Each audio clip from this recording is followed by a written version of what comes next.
Deliberate software attacks occur when an individual or group designs and deploys software to attack a system.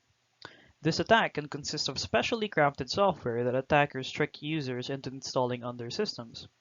This includes viruses, worms, Trojan horses, logic bombs, trapdoor, polymorphic threats, and virus and worm hoaxes.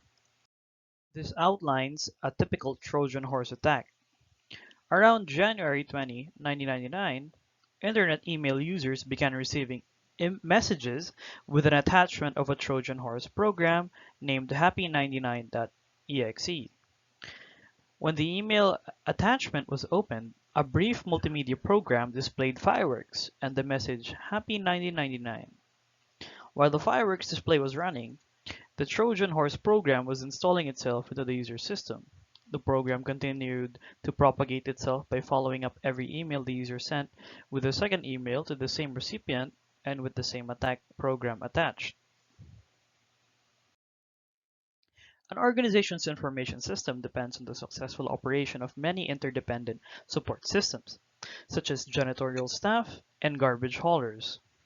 Any of these support systems can be interrupted by severe weather, employee illnesses, or other unforeseen events. This degradation of a service is a form of availability disruption. Irregularities in internet service, communications, and power supplies can dramatically affect the availability of information and systems. Some of the internet service issues are that ISP failures can considerably undermine availability of information. And if an organization places its web servers in the care of a web hosting provider, that provider assumes responsibility for all internet services others use to operate the website. Other utility services can affect organizations as well. Among these are telephone, water, custodial services, and etc.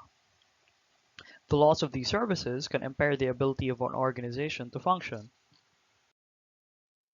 Irregularities from power utilities are common and can lead to fluctuations such as power excesses, power shortages, and power losses. When power voltage levels vary from normal, expected levels, such as during a spike, surge, sag, fault, noise, brownout, or blackout, an organization's sensitive electronic equipment that are vulnerable to fluctuations can be easily damaged or destroyed. When an unauthorized person gains access to information an organization is trying to protect, the act is categorized as espionage or trespass. Some information gathering techniques are legal, for example, using a web browser to perform market research. These legal techniques are collectively called competitive intelligence. When information gatherers employ techniques that cross a legal or ethical threshold, they are conducting industrial espionage. Shoulder surfing is used in public or semi-public settings when people gather information they are not authorized to have. The profile of the typical hacker has shifted from that of a 13 to 18-year-old male with limited parental supervision who spends all of his free time on the computer to a person with fewer known attributes. The expert hacker is usually a master of several programming languages, networking protocols, and operating systems, and exhibits a mastery of the technical environment of the chosen targeted system, while a novice hacker is a relatively unskilled hacker who uses the work of expert hackers to perform attacks. This category of hackers includes script kiddies and packet monkeys. Other terms for system rule breakers are crackers and phreakers. Forces of nature, sometimes called acts of God, can present some of the most dangerous threats because they usually occur with little warning and are beyond the control of people.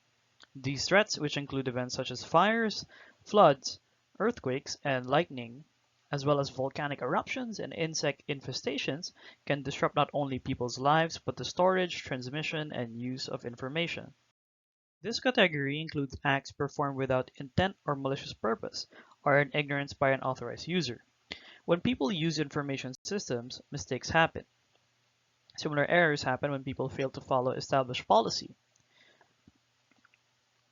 Inexperience, improper training, and incorrect assumptions are just a few things that can cause human error or failure. One of the greatest threats to an organization's information security is its own employees, as they are the threat agents closest to the information. Employee mistakes can easily lead to revelation of classified data, entry of erroneous data, accidental deletion or modification of data, storage of data in unprotected areas, and failure to protect information. Human error or failure often can be prevented with training, ongoing awareness activities, and control. These are relative to threats from outsiders.